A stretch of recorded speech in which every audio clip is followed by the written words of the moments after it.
Herzlich willkommen zu diesem Video. Es geht hier um eine Aufgabe zur Blindleistungskompensation im Wechselstromkreis. Im Teil 1 dieser Aufgabe werde ich einen unkompensierten induktiven Verbraucher betrachten. Im Teil 2 wird dann eine Kompensation vorgenommen. Ich gehe davon aus, dass Sie sich mit dem Thema schon auseinandergesetzt haben auf theoretischer Basis und werde entsprechend die Formeln hier nicht nochmal herleiten, sondern einfach anwenden. Die Aufgabenstellung ist recht einfach. In der Zuleitung zu einem induktiven Verbraucher, das könnte zum Beispiel ein Motor sein, werden eine Spannung von U gleich 230 Volt und ein Strom von I gleich 23 Ampere gemessen. Der Verbraucher hat einen Cosinus Phi1 gleich 0,82. Der Indiz C1 bezieht sich hier auf die Situation vor der Kompensation und ein Wirkungsgrad Eta gleich 0,9. Die Situation ist also so wie hier im Bild geschildert. Dem induktiven Verbraucher wird eine Scheinleistung zugeführt, S. Ein Teil davon wird in Nutzleistung umgewandelt, ein weiterer Teil in Verlustleistung. Außerdem wird ein Teil als Blindleistung wieder zurück ins Netz gespeist. Die erste Aufgabe ist sehr einfach. Es soll die aufgenommene Scheinleistung S1, also die dem Motor zugeführte Scheinleistung vor der Kompensation, deswegen wieder die 1, berechnet werden. S ist gleich U mal I, beide Werte sind gegeben und somit komme ich leicht auf 5290 VA.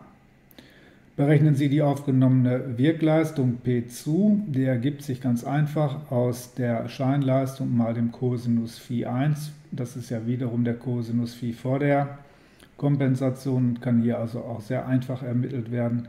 5289 VA mal 0,82, so komme ich auf 4337,8 Watt. Also die Scheinleistung knapp 5300 VA, die zugeführte Wirkleistung etwa 4300 Watt. Berechnen Sie die abgegebene Nutzleistung P-Nutz und die Verlustleistung PV. Nun muss ich hier bedenken, dass ich an dieser Stelle tatsächlich mit der Formel P gleich S mal Cosinus Phi die zugeführte Wirkleistung ermittelt habe. Hier wird in der Aufgabenstellung aber nach der Nutzleistung und nach der Verlustleistung gefragt.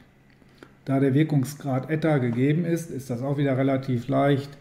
Eta ist gleich P Nutz durch P zu, das kann man umstellen auf P Nutz, das ist dann Eta mal P zu, 0,9 mal 4338 Watt, hier also gerundet, sind 3904 Watt. Die Verlustleistung ergibt sich nun daraus, dass ich von der zugeführten Wirkleistung die Nutzleistung abziehe, also die zugeführte. Anschließend soll nun die induktive Blindleistung QL berechnet werden. Bekannt ist uns ja jetzt schon die Scheinleistung sowie beide Nutzleistungen bzw. beide Wirkleistungen. Jetzt soll noch die Blindleistung QL berechnet werden. Das geht hier auf zwei Wegen. Ich kann den Satz des Pythagoras anwenden, S1 Quadrat gleich P zu Quadrat plus QL Quadrat. Daraus kann ich diese Formel wieder umstellen, sodass ich auf diese Gleichung komme und kann dann mit den eingesetzten Zahlenwerten diese 3027,8 VAR ausrechnen. Hier nochmal der Hinweis darauf, dass diese drei Größen quadratisch miteinander verbunden sind und nicht etwa einfach diese beiden addiert werden dürfen zu dieser Größe. Denn hier haben wir ja nun ungefähr 3000, das sind hier 3000 VAR, während wir hier 5300 in das System hineingeben und hier 4300 irgendwie herauskommen, also nur 1000 weniger, wenn ich so will, und hier wiederum 3000 rauskommen. Das wäre ja ein Energiegewinn, der hier stattfinden würde. Das ist natürlich nicht der Fall. Das liegt einfach daran, dass diese Größen nun mal quadratisch miteinander verbunden sind, was ja in den theoretischen Betrachtungen schon hergeleitet wurde. Der zweite Weg, den ich hier anwenden kann, ist über QL, induktive Blindleistung ist gleich S1 mal Sinus Phi 1 in dem Fall, müsste das Sinus Phi 1 heißen. Ich kann nun aus dem Cosinus Phi mit Hilfe des Taschenrechners, Cosinus Phi gleich 0,82, mit Hilfe des Taschenrechners leicht den eigentlichen Phasenverschiebungswinkel Phi berechnen mit 34,9 Grad. Dann wiederum mit dem Taschenrechner daraus den Sinus angeben, ist gleich 0,572. Jetzt kann ich diese beiden Werte hier einsetzen und komme auf den gleichen Wert wie hier. Es ist natürlich egal, welchen Rechenweg ich anwende, hier sollen nur beide gezeigt werden. Beschreiben Sie, was aus der induktiven Blindleistung im versorgenden Netz wird und nennen Sie 3 wichtige Konsequenzen. Die induktive ins Netz zurückgespeiste Blindleistung wird auf den Zuleitungen zum Verbraucher in unerwünschte, weil nutzlose Wirkleistung umgesetzt. Das ist tatsächlich die Kernaussage bei der ganzen Sache. Die in das Netz zurückgespeiste Blindleistung wird auf den Leitungen zum Verbraucher bzw. zur ganzen Anlage zu einer Stromerhöhung in dem Kabel führen, wodurch sich dieses Kabel unnötig erwärmt und dabei wird diese Blindleistung in Wirkleistung, in völlig nutzlose Wirkleistung in dem versorgenden System umgesetzt. Und das ist natürlich unerwünscht. Die Konsequenzen, die daraus entstehen, die 3 wichtigsten, sind eine unerwünschte Erwärmung der Leitungen, ein unnötig hoher Strom in den Zuleitungen. Gegebenenfalls führt dies sogar dazu, dass man unnötig hohe Querschnitte, Leitungsquerschnitte verlegen muss, damit die Leitungen diesem Strom überhaupt standhalten. Außerdem muss man natürlich diese elektrische Energie, die hier zur Erwärmung führt, in den Kraftwerken erzeugen, was mit unnötigen Kosten verbunden ist und natürlich auch mit der entsprechenden Umweltverschmutzung, die ja nun wirklich hier nicht nötig ist. Warum ist die induktive ins Netz zurückgespeiste Blindleistung vom Versorgungsnetzbetreiber VNW, das ist das Unternehmen, das das energieversorgende Netz betreibt, und vom Energieversorgungsunternehmen EVU unerwünscht? Das haben wir zum Teil schon beantwortet, aber ich gehe hier nochmal näher darauf ein.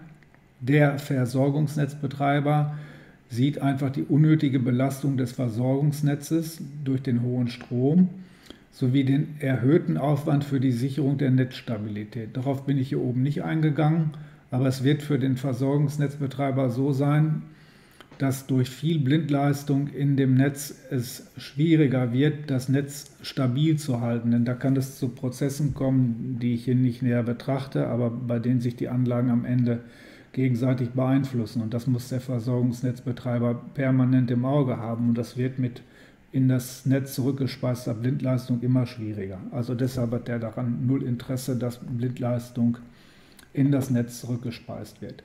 Das Energieversorgungsunternehmen muss elektrische Energie erzeugen, die von den Drehstromzählern nicht erfasst wird. Also die Blindleistung, die in das System hineingeht und dann wieder rausgedrückt wird, wird von den Drehstromzählern nicht erfasst, sodass der Kunde die auch nicht bezahlen muss, obwohl er ja eigentlich genau diese Blindleistung verursacht. Was tun der Versorgungsnetzbetreiber und das EVU gegen die ins Netz zurückgespeiste induktive Blindleistung?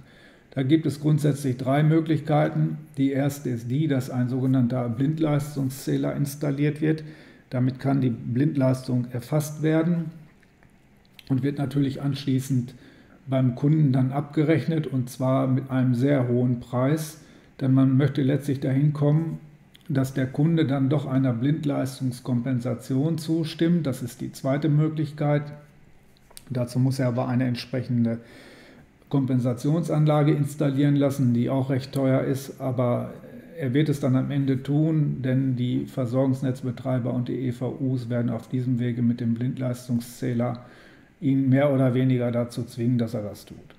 Die dritte Möglichkeit ist natürlich die, dass man zwar einen Teil auskompensieren kann, aber immer noch eine gewisse Blindleistung übrig bleibt, die ins Netz zurückgeht. Dann kombiniert man diese beiden. Nun betrachten wir die gleiche Situation wie oben, allerdings soll jetzt tatsächlich kompensiert werden. Der Verbraucher soll nun durch eine Parallelkompensation auf Cosinus Phi 2 gleich 0,97 kompensiert werden. Parallelkompensation heißt, dass einfach ein Kondensator parallel zu dem induktiven Verbraucher geschaltet wird. Grundsätzlich lässt sich auch eine Reihenkompensation realisieren, bei der ein Kondensator einfach in Reihe geschaltet wird. Aber das ist in den theoretischen Betrachtungen schon angerissen worden und soll hier nicht nochmal völlig betrachtet werden, denn hier geht es darum, die entsprechende Aufgabe zu bewältigen. Die Situation, die dabei rauskommt, ist nun die, dass nach wie vor die gleiche Nutz- und die gleiche Verlustleistung in dem System als Wirkleistung umgesetzt werden, dass nach wie vor die gleiche Blindleistung QL erzeugt wird, denn der induktive Verbraucher als solcher hat sich nicht verändert und ist weiterhin an 230 Volt angeschlossen, sodass also die induktive Blindleistung sich nicht verändern wird gegenüber der Situation weiter oben und auch die insgesamt umgesetzte Wirkleistung wird sich nicht ändern, denn der jetzt hinzugeschaltete Kondensator hat keine Wirkleistung. Es ist nun aber so, dass in dem Kondensator ein Teil der induktiven Blindleistung zwischengespeichert wird und in das System zurückgegeben wird. Und hier haben wir nun eine Blindleistung, die in dem Verbraucher erzeugt wird, in dem dazugeschalteten Kondensator zwischengespeichert und wieder in den eigentlichen Verbraucher zurückgegeben wird. Das funktioniert ohne weiteren Aufwand. Man muss tatsächlich nur diesen Kondensator entsprechend parallel schalten.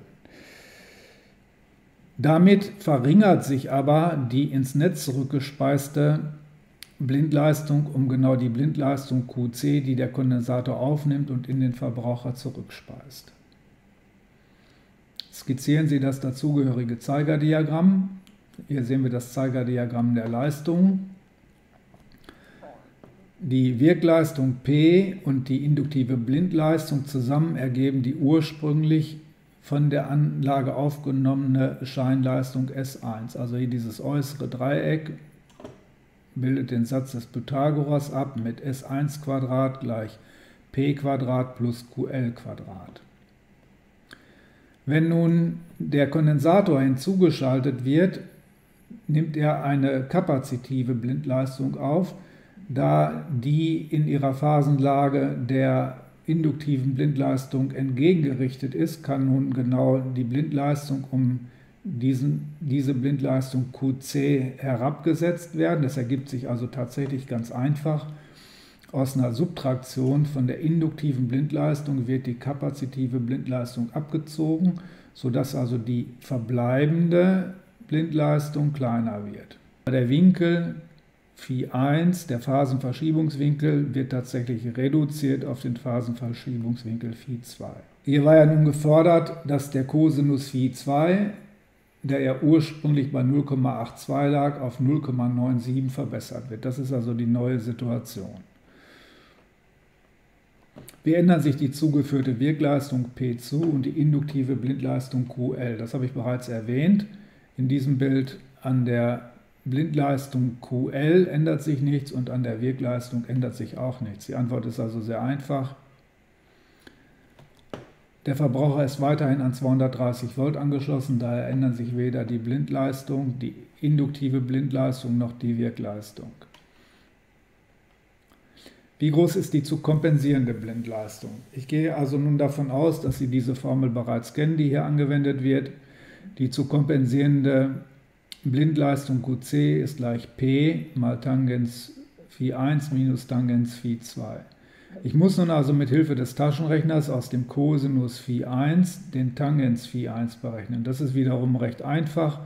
Ich gebe mit Arcus Cosinus oder Cosinus hoch minus 1 im Taschenrechner diesen Wert ein. Daraus folgt der entsprechende Phasenverschiebungswinkel von 34,9 Grad. Lasse dann vom Taschenrechner den Tangens dieses Winkels berechnen, sodass ich auf 0,698 komme. Entsprechend kann ich natürlich hier mit dem anderen Cosinus Phi-Wert verfahren. Das ist die gleiche Prozedur und da komme ich dann auf 0,251. Diese beiden Werte kann ich nun hier einsetzen. Dieser Wert ist bereits bekannt. Das sind die 4338 Watt. Mal dieser Differenz, so komme ich auf 1939,1 VAR. Das ist die Blindleistung, die der Kondensator zwischenspeichern und in den Verbraucher wieder zurückgeben muss. Welche Kapazität hat nun dieser Kondensator, der genau das gewährleisten soll? Das ergibt sich aus dieser Formel, die ich auch als bekannt voraussetze. Das ist jetzt sehr einfach zu berechnen. Ich weise aber hier nochmal darauf hin, dass die Spannung zum Quadrat eingeht. Daher hat man ein Interesse daran, diesen Kondensator an einer möglichst großen Spannung zu betreiben, weil das Ganze sich dann auch noch durch das Quadrat steigert, sodass dann eben bei einer größeren Spannung der Kondensator viel kleiner gewählt werden kann, denn das ist tatsächlich ein Problem, Kondensatoren mit großen Kapazitäten herzustellen. Die Werte brauchen jetzt nur noch eingesetzt werden, man sollte das Quadrieren nicht vergessen. Ich komme hier auf 1,17 mal 10 hoch minus 4 Farad, das entspricht 117 Mikrofarad. Wie groß ist nun die verbleibende Blindleistung Q, die der Verbraucher ins Netz zurückspeist? Das ist genau diese Blindleistung, die ich hier im Zeigerdiagramm gut erkennen kann, also die Differenz aus QL und QC. Das ist das, was jetzt noch, nachdem ich die Kompensation durchgeführt habe, in das Netz zurückgespeist wird.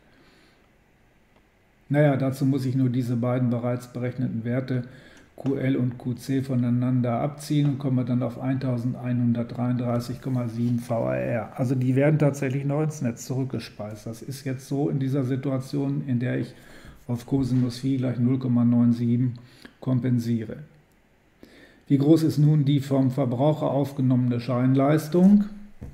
Da kann ich dann also wieder die zugeführte Leistung zum Quadrat plus die jetzt verbleibende Blindleistung zum Quadrat nehmen.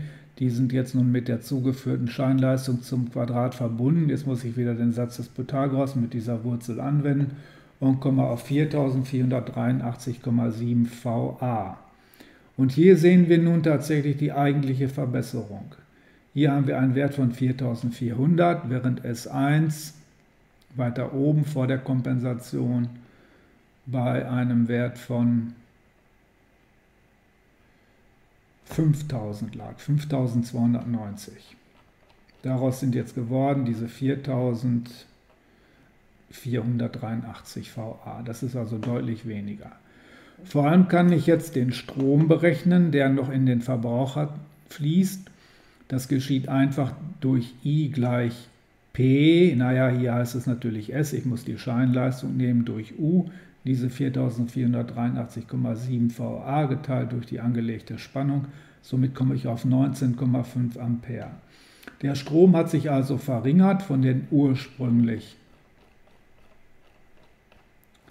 23 Ampere auf die 19,5 Ampere, obwohl der eigentliche Verbraucher nach wie vor genauso angeschlossen ist, wie er vorher angeschlossen war und damit seine Arbeit natürlich genauso verrichtet wie vorher. Nun könnte man natürlich berechtigterweise auf die Idee kommen, diese Blindleistungskompensation so durchzuführen, dass dieser Pfeil für die kapazitive Blindleistung genauso lang wird wie der Pfeil für die induktive Blindleistung, damit gar keine Blindleistung mehr zurück ins Netz gespeist wird, also damit diese Differenz null wird.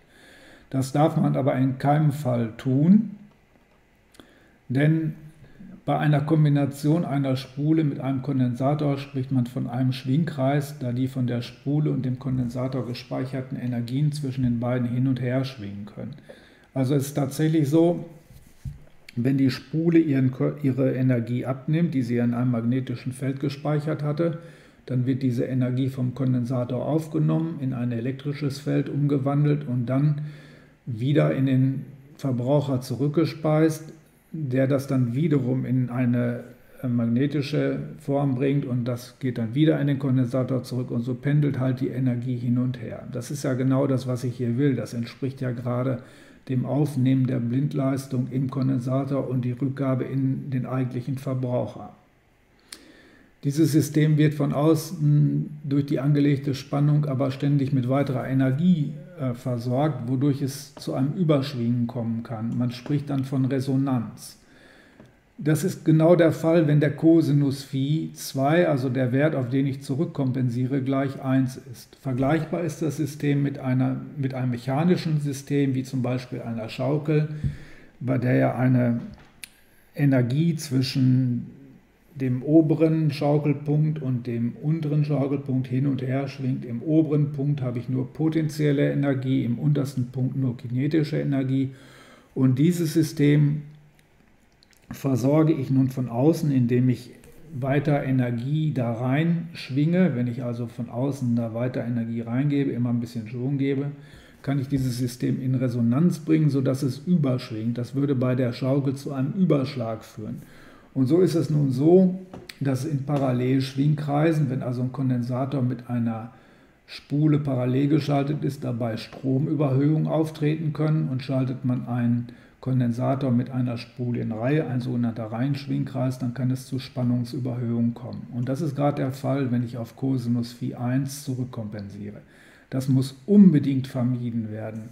Denn es geht dann auch recht schnell, dass diese Spannungs- und Stromüberhöhungen auftreten. Das geht deshalb recht schnell, weil ich in der Regel daran interessiert bin, kleine Wirkwiderstände in den Systemen zu haben, sprich kleine Leitungswiderstände in den Systemen zu haben, die das Ganze zwar abdämpfen könnten, aber die sind ja klein und daher wird es dann eben nicht dazu kommen, dass das Ganze abgedämpft wird und dann geht es auch relativ schnell mit den Spannungs- und Stromüberhöhungen. Also der Fall ist unbedingt zu vermeiden. Ich werde diese Aufgabe an dieses Video anhängen und zwar die einfache Aufgabenstellung ohne die Lösung, sodass Sie das also selber nochmal durchrechnen können und sich dann gegebenenfalls in diesem Video die entsprechende Lösung nochmal anschauen können. Ich würde mich sehr über ein Like freuen und natürlich noch mehr über ein Abo und danke für Ihre Aufmerksamkeit.